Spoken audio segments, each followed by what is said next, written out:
धनंजय मुंडे यांनी राजीनामा दिल्याशिवाय बीडमधील गुंडागर्दी संपणार नाही, अंबादास दानवे.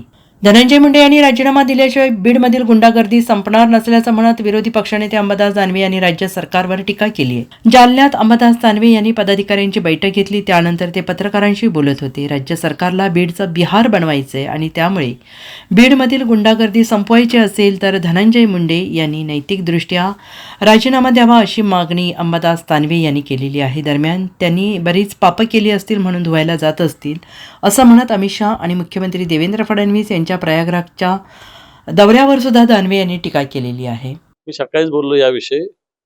बीडमधील गुंडागर्दी धनंजय मुंडेचा राजीनामा झाल्याशिवाय संपणार नाही. सरकारची इच्छा गुंडागर्दी संपवायची दिसत नाही. सरकारला अशीच गुंडागर्दी चालवायची, असंच बीडचं बिहार त्यांना करायचं आहे. आणि मला असं वाटतं धनंजय मुंडे यांनी नैतिकदृष्ट्या राजीनामा दिल्यानंतरच इथली गुंडागर्दी संपेल. सिडको प्रकल्पापर्यंत स्थगितीचा आहे, परंतु हे बाबा आम्ही आमची भूमिका मांडलेली आहे. मग जे मूळ शेतकरी त्यांना द्यावी ना ती भूसंपादनाची रक्कम. या 5 जणांना का द्यायची? शेतकऱ्याची जमीन बेभाव घ्यायची कवडीमोल भावाने आणि 4-5 व्यापाऱ्यांनी मोठ्या किमतीत त्याचा मोठा वसूल करायची. तर सर्वसामान्य शेतकऱ्याला द्यावा ना. अर्जुन खोतकर म्हणा करा प्रकल्प.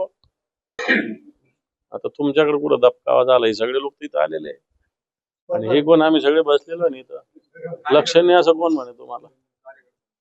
मुख्यमंत्री एकनाथ शिंदे जालना दौऱ्यावर असताना शिवसेनेतील तुमच्या पक्षातील काही पदाधिकाऱ्यांनी त्यांच्या शिवसेनेत जाण्यासाठी प्रयत्न केले होते, मात्र त्यांना वरिष्ठांकडून विरोध झाल्याच्या चर्चा आता सुरू आहेत आणि त्यामुळे त्यांचे प्रवेश झाले नाहीत. नाहीतर जालन्यातून काही प्रवेश झाले असते अशी जालन्याच्या वर्तुळात चर्चा. हे पण प्रलोभन देण्याचं त्यांचं काम चालू आहे. या प्रलोभनाला सर्वसामान्य शिवसैनिक बोलणार नाही.